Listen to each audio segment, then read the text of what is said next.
Good morning, ladies and gentlemen, and welcome to the 70th Annual Memorial Day Ceremony at Harbor Lawn Mount Olive Memorial Park and Cemetery. We are gathered here today to remember and honor those more than 1 million brave American servicemen and women who gave their lives in the service of their country from the Revolutionary War, the Union Army, World War I, World War II, Korean War, Vietnam War, War on Terror, Iraq War, Afghanistan War, fought by the United States Armed Forces. They gave their lives so that others may live in freedom. And we are instructing our children and our grandchildren to love this country. The simple act by the Girl Scouts and Boy Scouts placing American flags for Memorial Day at each veteran's final resting place teaches respect for those who served to secure the future of liberty in the land of the free. Each marker summarizes the veteran's history with the name of the veteran, the date of birth, and the date of death, service, and conflict, in many cases, the name of their spouse. And today, you sit upon the graves of other veterans, but we have received their permission to do that for one day every year.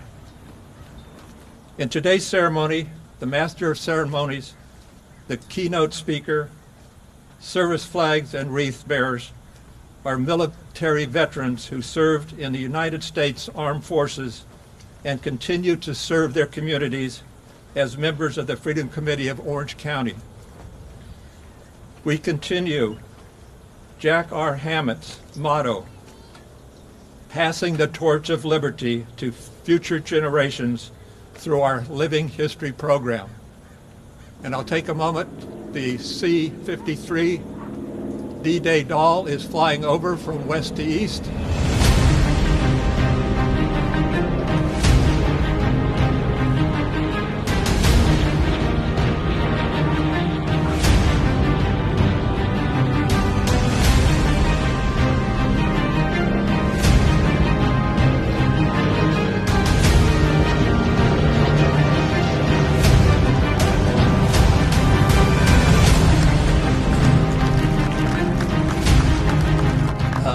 That plane flew over D-Day, 1944, delivering paratroopers behind the back lines. Again, we are passing the torch of liberty onto future generations through our Living History program to Orange County High Schools. The Veterans Memorial, Uncommon Valor, is located to your right, just beyond the naval cannon along the road.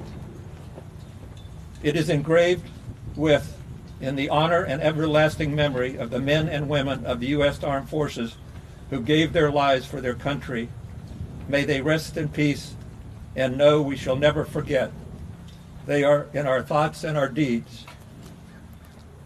The Veterans Memorial is topped by an enormous American eagle with a 10-foot wingspan. The memorial was sponsored by the World War II veterans, Bud Hull, United States Marine Corps, and Jack R. Hammett, United States Navy, World War II. And the City of Costa Mesa's Military Committee, led by City Manager Alan Roeder and Cindy Brennerman and Colonel Victor Bacala of the United States Army, retired, built the pergola structure at the Veterans Memorial Garden entrance to the permanent flagpole. The structure represents all 6 military services, and the empty boots and the helmet resting atop the rifle stock at the base of the pergola represents the service member who did not respond to muster roll call, or simply service member who is deemed killed in action.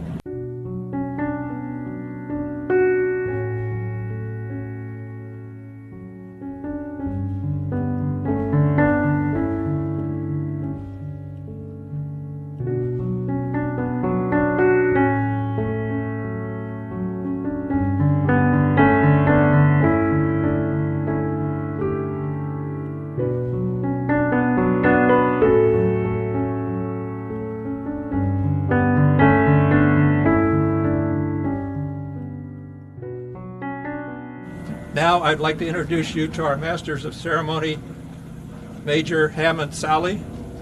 Hammond M. Sally began his military career in 1962 as a commissioned second lieutenant from the Army Reserve Officer Training Program at the University of Florida. After graduating from the Infantry Officers Course and Parachute and Ranger Schools at Fort Benning, Georgia, his first assignment was a mechanized infantry platoon leader and later company commander in the 4th Armored Division in Ulm, Germany during the Cold War. In 1966, he received orders transferring him to Fort Polk, Louisiana as a basic training company commander. In his first tour of Vietnam in 1967, in the Special Operations arena, initially involved with psychological operations and the power of persuasion to help achieve tactical operational objectives.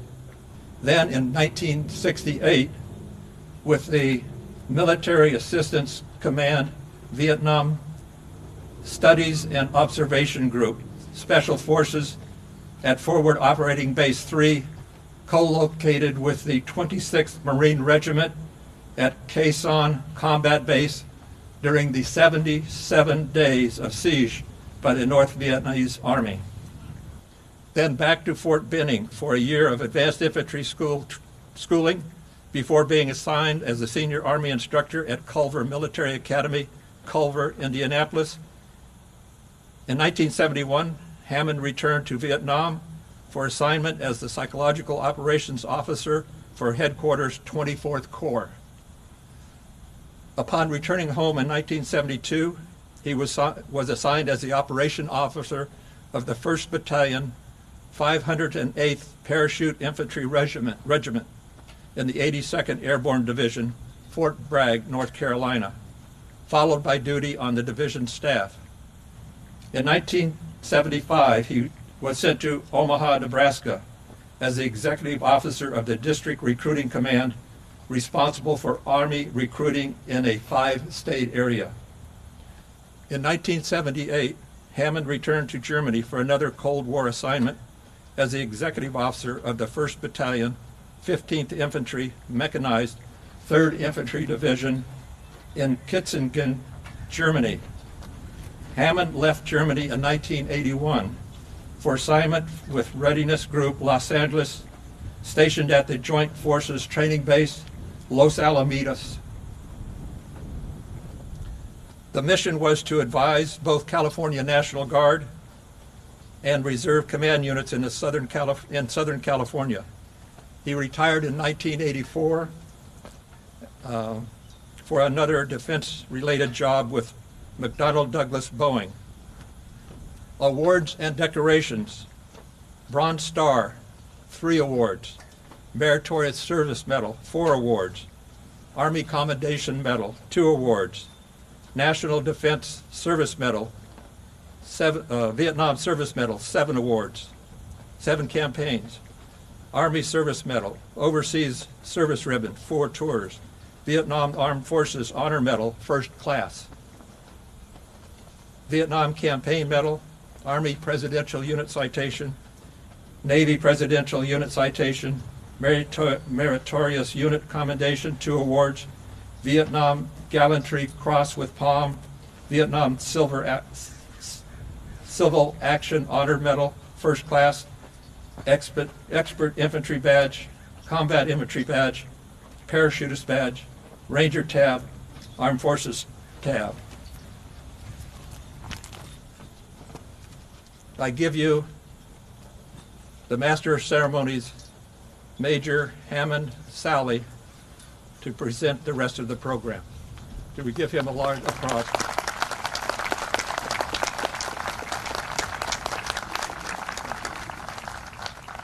Thank you, Scott. And I'd like to add my welcome to all the ladies and gentlemen here, and especially those ladies and gentlemen that are veterans. And very good to see a lot of you in the audience. At this time, the eternal flame will be lit by Troops 106 and 711 of the Orange County Council, Boy Scouts of America, if you please.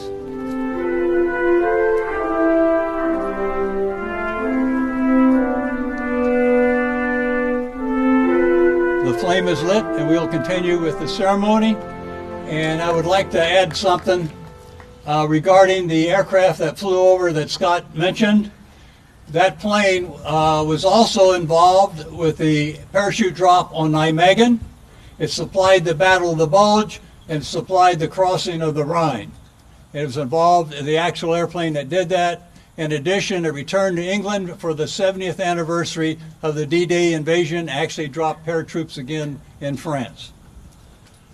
At this time, we will have the Procession of Flags, which is a time-honored military tradition among many military events. The Freedom Committee veterans will now carry and post our country's military service flags. Number 1 is the U.S. Army flag, carried by Chief Warrant Officer 4 Swen Atkinson, U.S. Army Reserve, retired. He was a helicopter pilot in the 4th Infantry Division in Vietnam and served in 2 Corps at both Pleiku Air Base and An Khê. He completed 30 years of active and reserve duty. Next is the U.S. Marine Corps flag, carried by Sergeant Victor Real, U.S. Marine Corps. He served during the Korean War era as an infantry soldier with the 4th Marines, 3rd Marine Division. He later trained as a helicopter mechanic and was a crew chief for President Dwight Eisenhower's 4 designated H-34 helicopters with call signs Marine 1. Next is the U.S. Navy flag, carried by Quartermaster 3rd Class Lucky Walsh, U.S. Navy. He served on destroyers in the South Pacific, Western Pacific, Southeast Asia, and the Aleutian Islands. He participated in Operation Picture Window, West Pacific, and Task Force 8 nuclear testing at Johnson Island. The Coast Guard flag is carried by electrical technician E5 William Cody, U.S. Navy Reserve, retired. He is a Navy Seabee and served in Vietnam at Marlborough Mountain, Da Nang.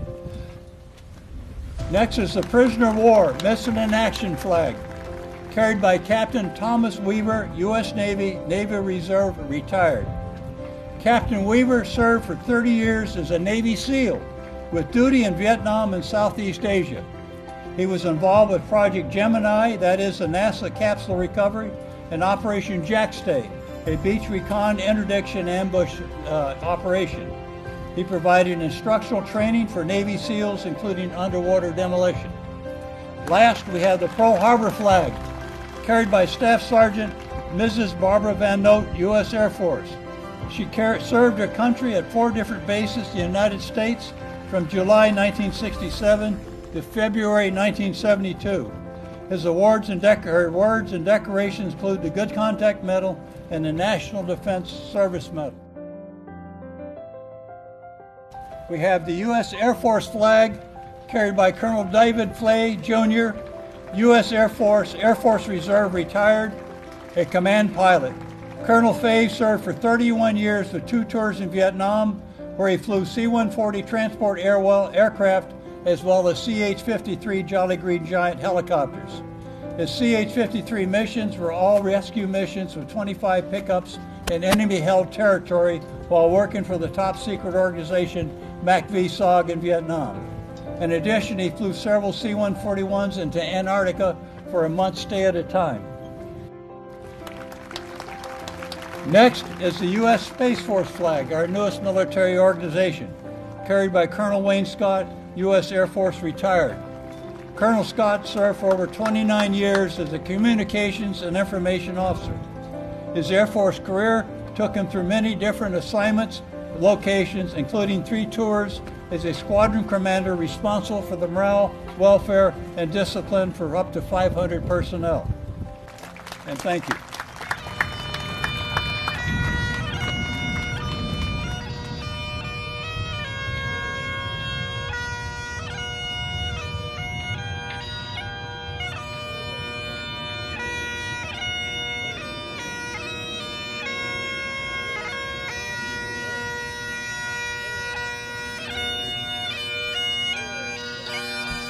Left, right, left. Left, right. Honor guard. Pull. Honor guard. Defense. Color.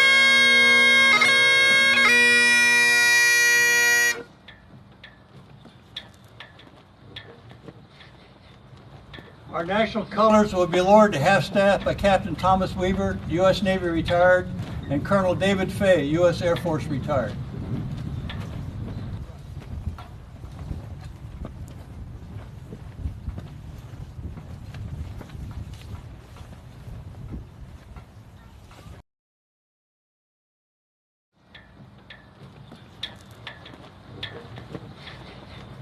Our national anthem will be sung by the Orange Empire Choir, led by choir master Mr. Greg Ewing.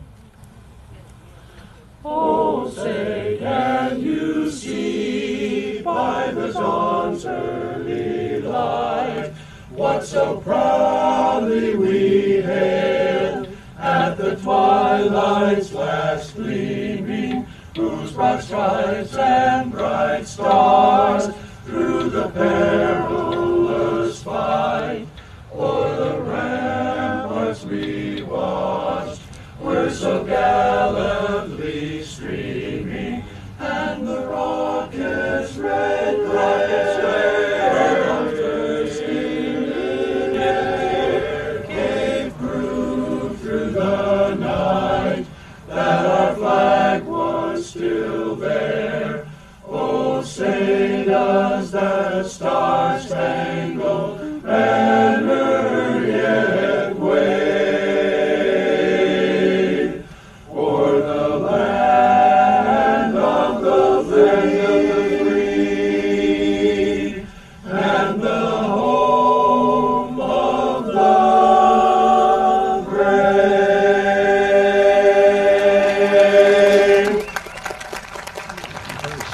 Our Pledge of Allegiance be led by Captain Tim Richards.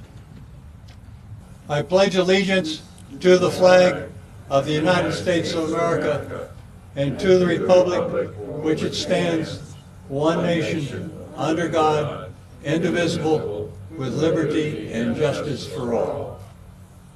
2.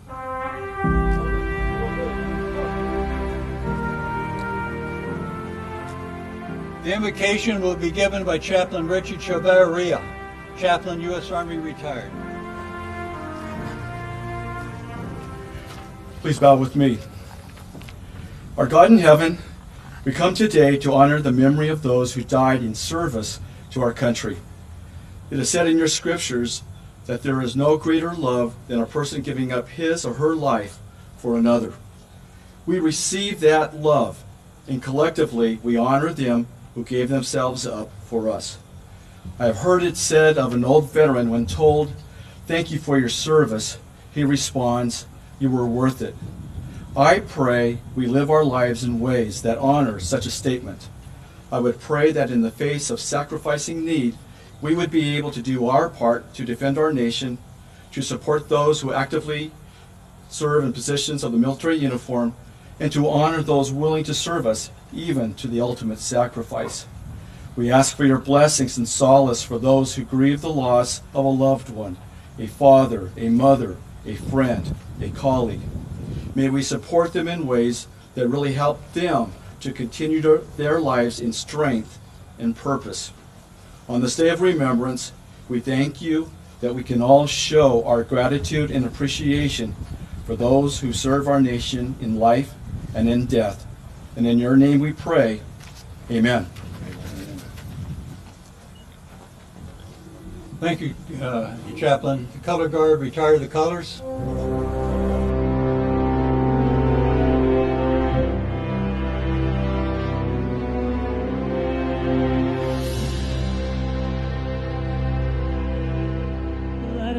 Please take your seats. For a land so fair, as we raise our voices in a solemn prayer. God bless America, land that I love. Stand beside her and guide her through the night with the light from above. From the mountains to the prairies, to the ocean white with foam. God bless America.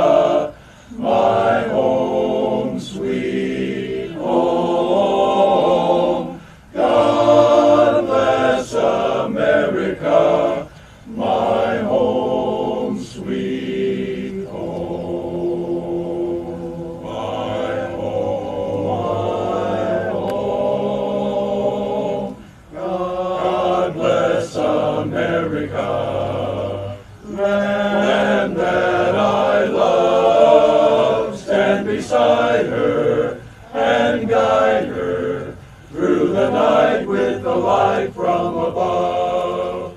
From the mountains to the prairies and on to the ocean, white with foam.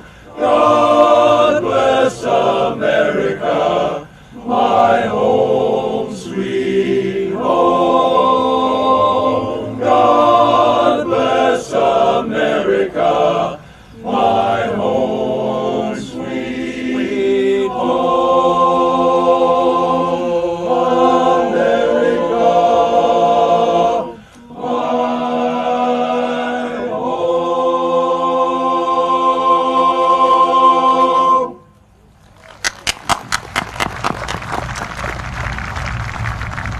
Now it's an honor and pleasure to introduce today's keynote speaker, Major James Lockhart, U.S. Army Infantry, retired. Major Lockhart enlisted in the U.S. Army in 1961 and served for 5 years as a Signal Corps Sergeant in Maryland, Korea, and Japan. In July 1967, he received an infantry commission as a second lieutenant via Officers Candidate School. As a young lieutenant in Vietnam, he led a mortar platoon and later reconnaissance platoon, and finally commanded a rifle company in the Americal Division. After his first tour of duty in Vietnam, he became a staff officer at the Armored Training Center, Fort Knox, Kentucky. He applied for and was accepted for both airborne, that's parachute, and special forces training. Then during his second tour in Vietnam, he spent 18 months with the 5th Special Forces Group as an A-team leader and then as a staff officer training Cambodian Army infantry battalions. As a special forces, that's Green Beret, officer, he continued assignments in the Special Forces arena. He served with the 1st Special Forces Group in Okinawa, Japan, as both an A-team leader and an adjutant. He served in the 10th Special Forces Group, Fort Evans, Massachusetts, as both an A-team leader and company commander. And then last served the Readiness Group Los Angeles as a Special Forces Reserve Component Advisor in Southern California until his retirement in 1981. In retirement, he has worked as a technical consultant and account executive with ATT and as an associate dean and professor at DeVry University, and is the author of the memoir, The Luckiest Guy in Vietnam, which I highly recommend.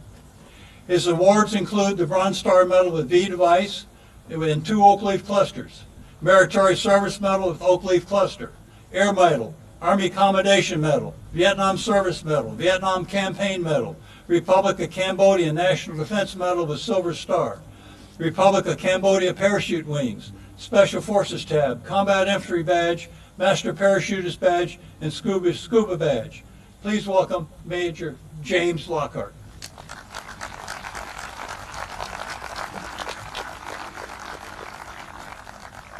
Thank you, Ham. Good morning, ladies and gentlemen, and fellow veterans. I'd like to take this moment to share with you some thoughts about Memorial Day, past, present, and future.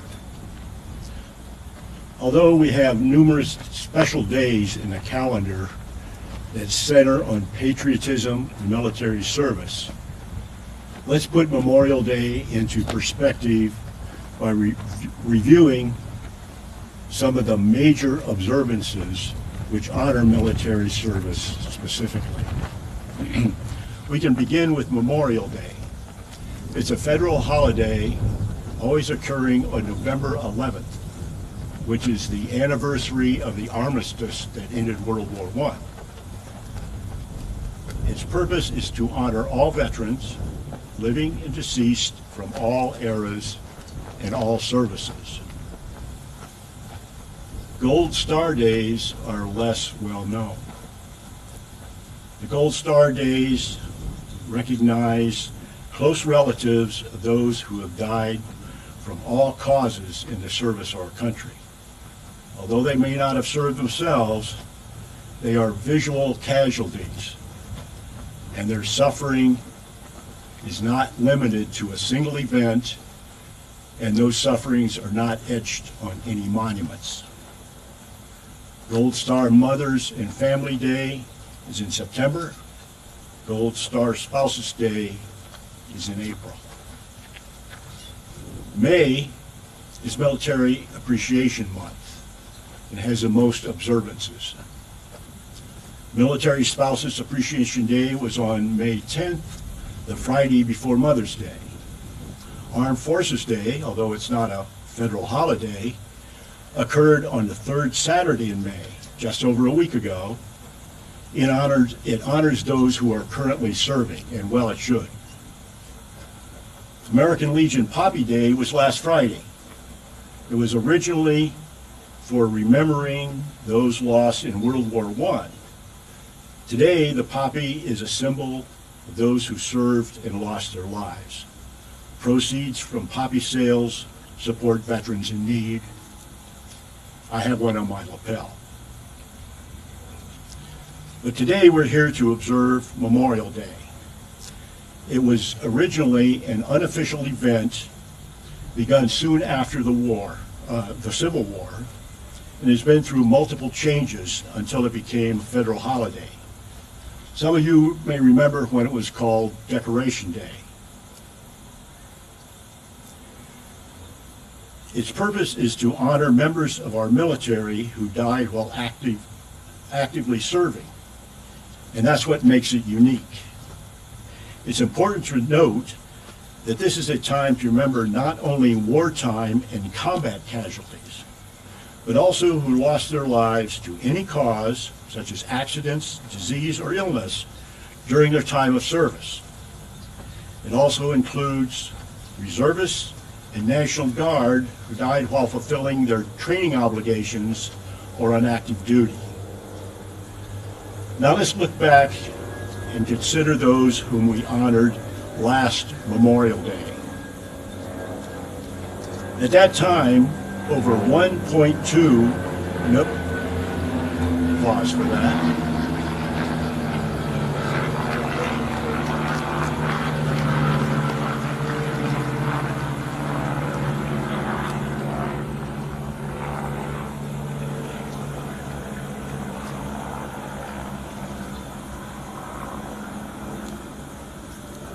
As of the last Memorial Day, over 1.2 Americans had been lost from all causes while serving.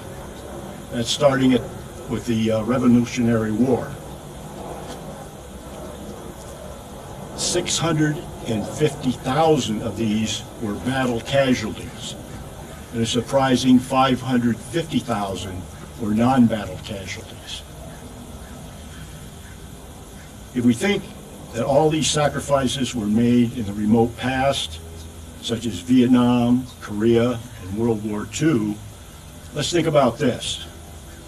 On September 11th, 2001, known as 9/11, the United States officially began its global war on terrorism, and it continues today.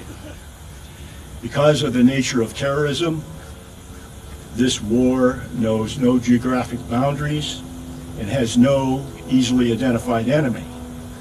The global war on terror comprised only a portion of our deployed forces, but in it we lost over 7,000 military personnel in combat alone.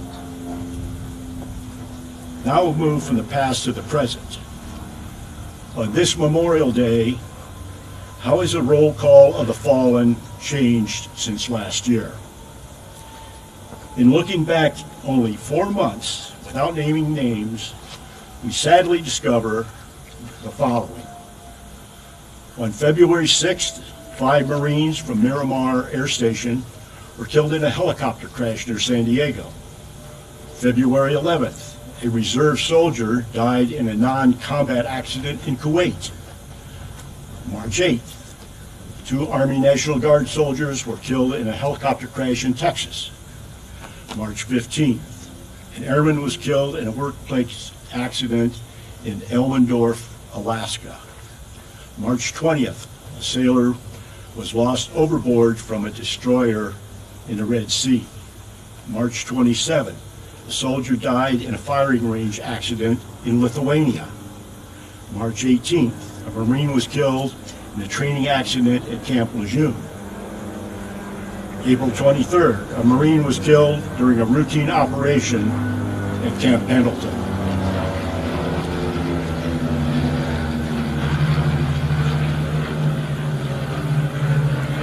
The most recent casualties due to hostile action occurred on January 28th, when 3 reserve component soldiers were killed and 40 wounded in a drone attack in Jordan. These casualties were not listed by rank, branch of service, gender, or geography. Now, as we look to the future, what can we expect on Memorial Day next year? Let's consider these statistics. Of the 1,300,000 active duty servicemen and women, there are 169,000 currently serving overseas in 150 countries. 30,000 of these are deployed in the Middle East, including 900 soldiers in Syria, 2,500 soldiers in Iraq, as well as our soldiers patrolling in the Red Sea, our sailors, patrolling in the Red Sea. Although these numbers represent only some of our forces who are in harm's way, they alone justify this grim prediction. Before we meet here again next year on Memorial Day, more names will be added to the long list of those who we are called upon to remember and to honor. There will be more Gold Star mothers, families, and spouses. It's clear more than ever that there is a very thin line between the routine sacrifices of military service and the ultimate sacrifice. Having considered all of this and the other challenges we face around the world, we might be tempted to quote the Revolutionary War patriot Thomas Paine, who said, "These are the times that try men's souls." But we are not dismayed. We are emphatically reassured that our active duty military personnel, backed by over 760,000 reservist and National Guard personnel, fully knowing the risks, will do their duty, just as all of our veterans have always done their duty, and especially as those whom we are here to honor today have done their duty to the last full measure of devotion. And we gratefully acknowledge that this dedication is freely given by a military composed of all volunteers. Because of this commitment, we can now paraphrase Thomas Paine again by saying that those in our armed forces today are not summer soldiers and sunshine patriots, and they will not shrink from the service of their country. So today, as we honor those we've lost, give them a share of our hearts in gratitude, we keep faith with our currently serving armed forces and have them always in our thoughts. In closing, I'll remind you that today at 1500 hours, 3 p.m., we observe the national moment of remembrance when we pause to take a private moment to honor those who have died while serving our country. Thank you for being here today. May God bless America and our troops everywhere.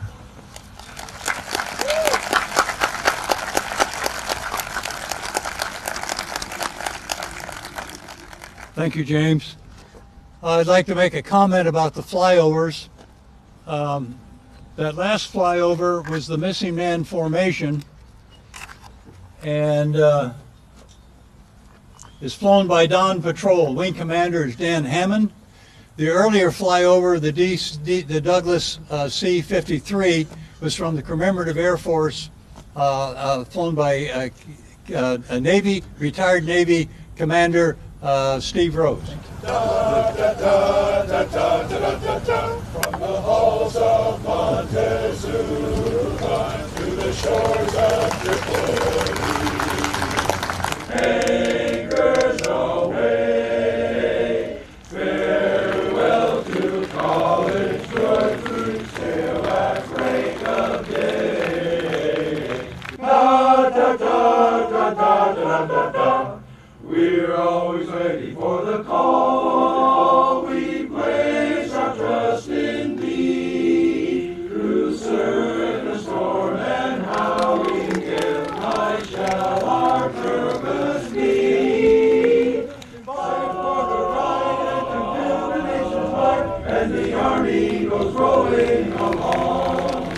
Proud of all we have done, fighting till we have won, and the army goes rolling along. When it's high, high day, the army's on its way. Count out your gains loud and strong. For wherever we go, you will always know that the army goes rolling along. Off we go into the wild blue yonder, flying high into the sun. Here they come, soon to be our thunder. Adam boys, give her the gun, give her the gun. Down we dive, slapping a flame from under. Off with one, hell of a roar, we live in fame. We're down in flame, for nothing can stop the U.S. Air Force. On guard at every station, protectors of our nation, the great armed forces of America, America, today.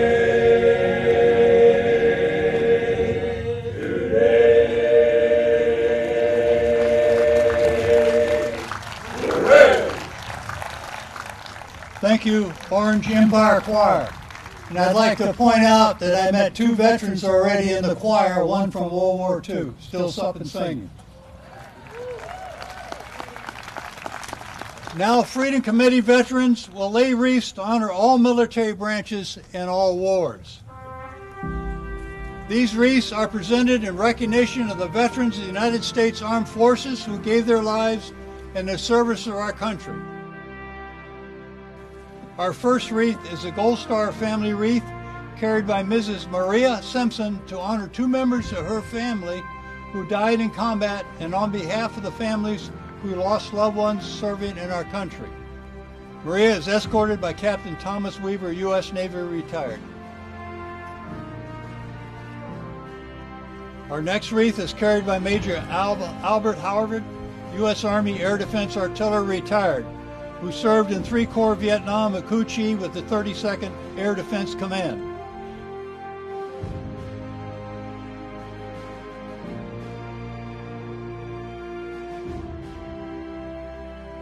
Our next wreath is carried by Master Gunnery Sergeant George Hill III, U.S. Marine Corps retired.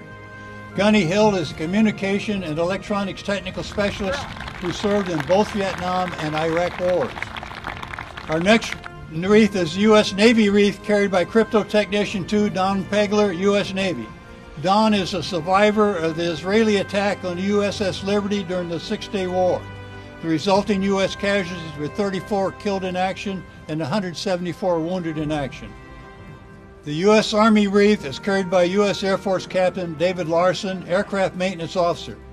David is responsible for maintaining F-111s in the 354th Tactical Fighter Wing. In Vietnam, his responsibilities included maintaining C-123 and C-7 cargo aircraft in Da Nang and Phan Rang. The U.S. Coast Guard wreath is carried by Quartermaster 3rd Class Lucky Walsh, U.S. Navy. Lucky served on destroyers in the South Pacific, Western Pacific, Southwest Asia, and Aleutian Islands. He participated in Operation Picture Window, West Pacific, and Task Force 8 nuclear testing at Johnson Island. The World War I wreath is carried by Chief Warrant Officer Forrest Swin Atkinson, U.S. Army Reserve retired. He was a helicopter pilot in the 4th Infantry Division in Vietnam and served in 2 Corps at both Pleiku Air Base and on K.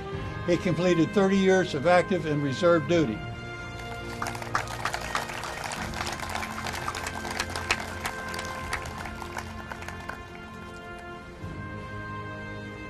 The World War II wreath is carried by Storekeeper First Class Tony DeLise of the U.S. Navy. Tony is accompanied by his daughter, Marianne Othmar. Tony was drafted in 1943 and trained at Bainbridge, Melbourne. In March 1944, he shipped to England and was stationed at the Navy Supply Depot providing supplies during the Normandy invasion.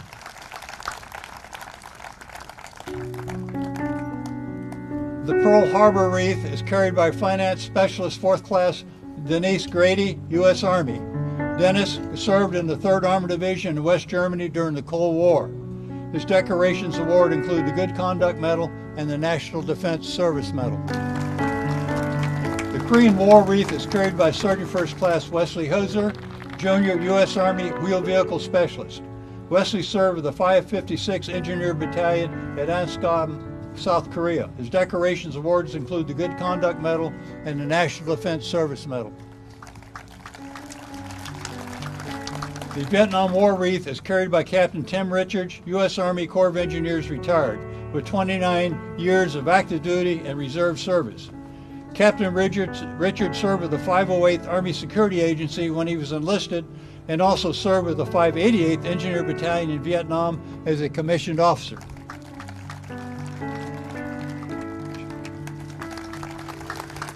The Iraq War wreath is carried by Spec 4 Specialist 4th Class Jeff Upton, U.S. Army. Jeff was an electronics technician who served with both the 578th Light Equipment Maintenance Company and the 128th Signal Company in Vietnam at both Phu Bai and Cam Ranh Bay. The Afghan War wreath is carried by Lieutenant Commander Dr. Ben Schwaman, an anesthesiologist in the 1st Marine Division in Vietnam. He helped save lives in many areas in I Corps, including Chu Lai, Da Nang, Phu Bai, Quang Tri, and Dong Ha. The Prisoner of War Missing in Action wreath is carried by Chaplain Richard Chavaria, U.S. Army retired. Lieutenant Colonel Chavaria is a command unit chaplain and served with the 23rd Support Group in South Korea and with the 3rd Battalion, 20th Field Artillery in Iraq during Desert Storm, and with a Combat Engineer Battalion who returned to Iraq in 2005. The Freedom Committee of Orange County wreath is carried by First Lieutenant John Scott Williams, U.S. Army Ordnance Corps. Lieutenant Williams served with Ford Support Company D of the 709th Maintenance Battalion, 9th Infantry Division Support Command at Ben Luc, Vietnam.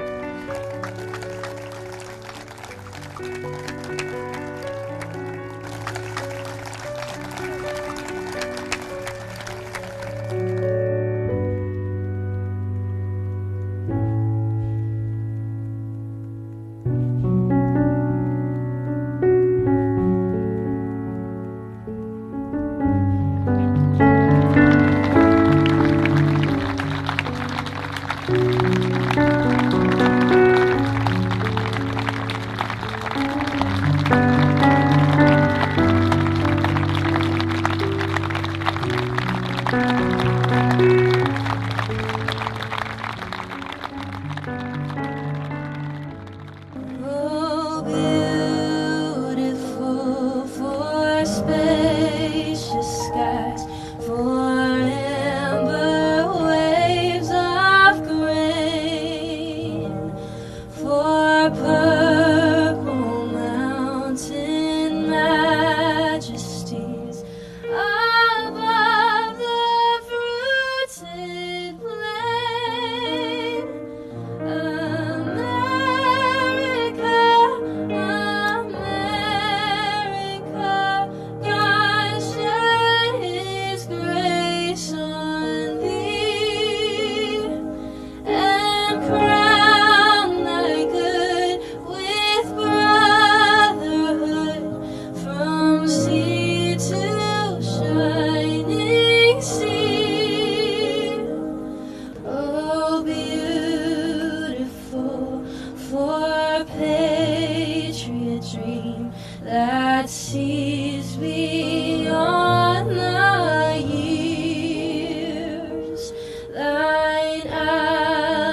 salute. Captain Tom Weaver and Colonel David Fay will raise our national flags and national colors to full staff.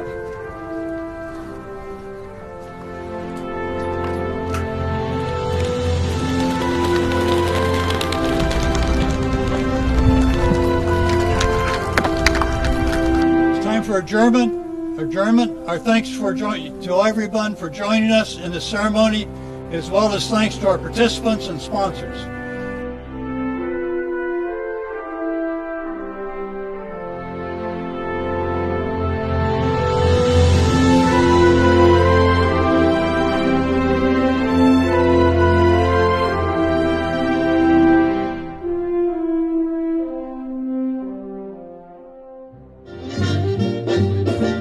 Can you afford to buy the Chattanooga choo-choo?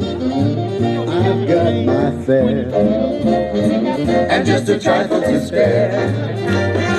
You'll leave the Pennsylvania station at 3:45. Read a magazine and then you're in Baltimore.